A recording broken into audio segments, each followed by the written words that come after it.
if I told you that this is actually Jack Jack from the future? Gamma Jack is a character from The Incredibles that we see only for a few seconds. He is one of the many superheroes Syndrome killed as a part of Operation Kronos, and at first glance, he just kind of seems like a throwaway filler character. But if you look in The Incredibles DVD extras, you'll find a bunch of files full of information about all of these deceased heroes, including their powers, personality traits, and even audio clips of them talking. I'm a man of culture, a man of passion, and I would say a man of humor, which is not widely known. But Gamma Jack's file is a bit different than the other heroes. He is one of the most powerful supers in this franchise, with extremely dangerous radiation powers and a very disturbing personality. Part of my job is to prioritize which villains I'm going to combat. The real kicker is I get these dames, man, these dame villains, and they got the curves and the hair and the big eyes, and boy, those ones, they're really, really hard to kill. He's the only hero who outright kills people, and when it comes to saving people, he always prioritizes attractive women first. You know, I take a look around, I see if there's any good-looking women who need to be rescued immediately, and then I sort of start from there and work my way down the list. You know, if you've got Tubby Joe Schmo over there with a laser pointed at his head, he might have to wait in line a little while. He's described as tyrannical and megalomaniacal, and even believes people with superpowers are a superior race. Gamma Jack is like a straight-up villain. He's basically the Incredibles version of Homelander, and a lot of people have been making videos about him recently because of how much he sticks out in this franchise. But I think I've discovered something that nobody else has yet. What if Gamma Jack isn't just some background character? What if he's someone who's been hiding in plain sight all of this time? I believe that Gamma Jack is actually Jack Jack from the future. I know that sounds like a big stretch. At first glance, these two characters seem nothing alike, both in their powers and personality. Looks normal to me. I mean, how could I possibly claim that sweet, adorable Jack Jack is actually a tyrannical super supremacist? Well, just stick with me, because I guarantee that this will be the most compelling, believable Incredibles theory you will ever hear. You are going to be blown away by how well all of this lines up. This is the Gamma Jack Jack theory.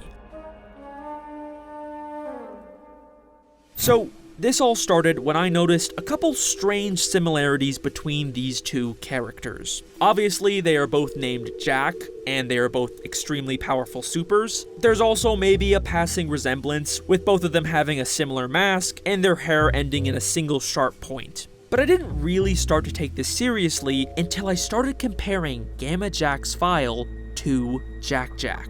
Gamma Jack is described as a picky eater, which is probably one of Jack Jack's most defining traits. Literally, Jack Jack's first scene is Helen struggling to get him to eat, and a large part of the Incredibles 2 plot revolves around Jack Jack only wanting to eat cookies and throwing a massive tantrum when he doesn't get them. Obviously, I can't keep giving him cookies.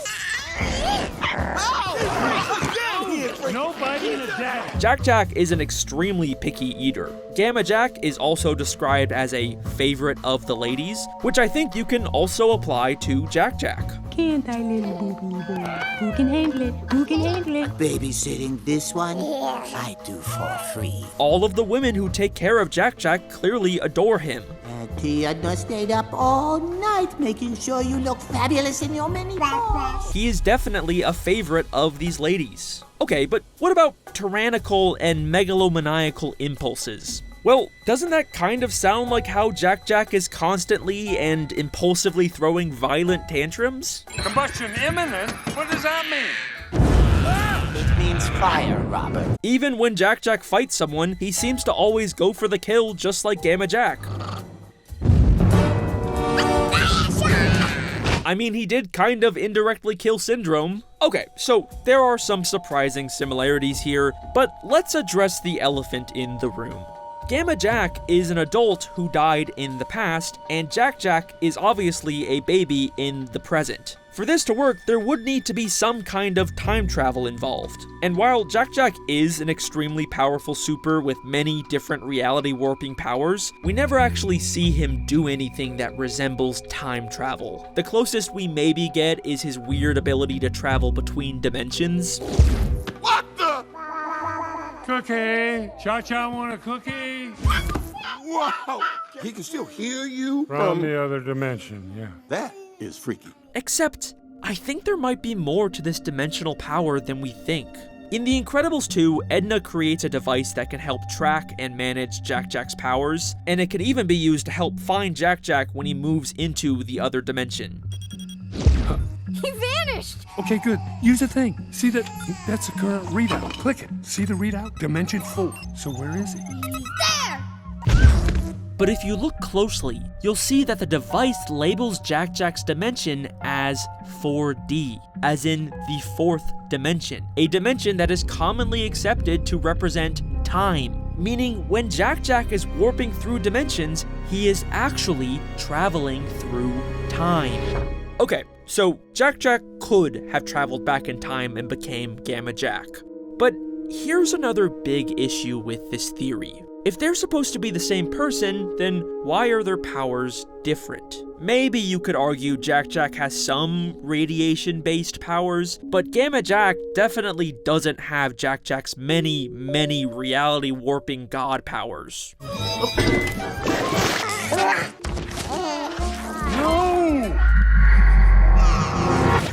And yes, that is true, but listen to how Edna talks about Jack-Jack's powers. Like all babies, he has enormous potential. It is not unknown for supers to have more than one power when young, but this little one has many. It is not unknown for supers to have more than one power when young. She talks about it like all super babies can have multiple powers when they're young, but eventually they all grow up and narrow it down to just one or two. Director Brad Bird has also made similar comments about how Jack-Jack's powers are because of the unlimited potential he has as a baby. Babies are unknown, so they could be nothing, they could be everything. You don't know. Every single one of them is up for grabs of what they're going to become. They could become a leader of the free world or a bagman, or maybe both. I don't know. Maybe Jack-Jack having so many powers is kind of unusual, but there is a precedent that he could lose most of his powers. In fact, this explains why Jack-Jack would be living in the past under a new identity. Maybe Jack-Jack traveled back in time and then lost his ability to time travel, making him stuck in the past forever.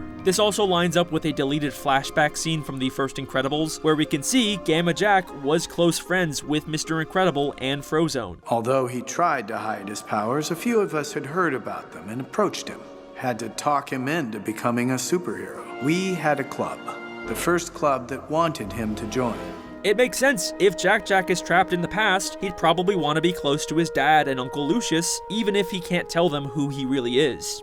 Okay, but does Jack-Jack actually have Gamma Jack's powers? I mean, maybe his fire or laser powers are kind of similar, but is that really the same thing as having radiation powers? Well, let's take a look at what Gamma Jack's powers actually are. The file's description is pretty vague, but based on his name and logo, I'm gonna assume his powers involve specifically gamma radiation, which is a form of high-energy electromagnetic radiation. And guess what? We are told by Edna that one of Jack-Jack's powers is specifically electromagnetism. Electromagnetism. Gamma Jack's powers are based on electromagnetic radiation. Jack-Jack has electromagnetism powers. They could have given Gamma Jack any form of radiation powers, but they specifically chose the type of radiation that Jack-Jack can control because they are the same person. Also, if you consider the LEGO tie-in video games to be canon, we do see that Gamma Jack has the power of flight and specifically green lasers, which is also the exact same as Jack-Jack's. Do I even need to keep going at this point? Gamma Jack is Jack-Jack. This has to be intentional. Okay, so these characters line up really well, to the point where I don't think that this is a coincidence anymore. Coincidence? I think not! But there is still one final issue with this theory. Why would Jack Jack, a sweet, adorable baby with 2 loving parents with good values, grow up to believe that supers are a superior race? Like, that kind of feels like the last thing Jack Jack would ever believe. I mean, Helen even goes out of her way to tell her kids that having powers doesn't make you inherently better. But Dad always said our powers were nothing to be ashamed of. Our powers made us special. Everyone's special, Dash. Maybe Bob is a little more enthusiastic about superpowers, but he would definitely never call them a superior race. I mean, that is just unambiguously next-level discrimination. Where the hell would Jack Jack possibly get this insane idea from? I used to design for gods. You are a tiny god. They are lucky to be in your presence. Edna Mode believes that supers are gods, that they are above normal humans. She says it all the time, and she even seems disgusted by non-supers. Supermodels. Nothing super about them, spoiled, stupid little stick figures with poofy lips who think only about themselves. I used to design for gods. Okay, sure, but she only babysat Jack Jack one time. How much could she possibly have rubbed off on him? Yes, you are a tiny god. The room is yours. They are lucky to be in your presence. Literally after one day with Edna, Jack Jack starts acting exactly like her. Exactly like Gamma Jack. These people are lucky to share the city with supers. They are lucky to be in your presence. And then she offers to babysit him anytime after this for free. But babysitting this one, I do for free. Holy shit, she is absolutely gonna mess this baby up. Well, there you go. I think this is a very strong case for Jack Jack eventually becoming Gamma Jack. Unfortunately, this does mean that Jack Jack will eventually be killed by one of Syndrome's robots. Maybe you could argue that's a good thing considering who he turns into. Or maybe he somehow faked his death. I don't know, it could be possible. I do think that there's something kind of interesting about Syndrome killing Jack Jack, but then later baby Jack Jack indirectly kills Syndrome, so it's kind of like this poetic time loop. The Incredibles 3 is coming out in 2028, so I guess we'll have to wait and see if it supports or debunks my theory. You know, even if this was intentional at one point, I do kind of doubt that they'll ever bring back this pretty obscure Gamma Jack character, but, you know, we'll see. Thank you for watching. If you like this video, please consider checking out my other fan theories and subscribing. I've got other Pixar theories coming out at some point. I've got a really funny Cars theory with Mater coming out soon. I will confirm that my next theory that's already kind of almost done is about Teletubbies. I've got a pretty interesting take on that I don't think anyone has come up with yet. Thank you to the patrons who support this channel. You can get access to videos early and your name at the end of the video by signing up now. Yeah, there you go. Bye-bye.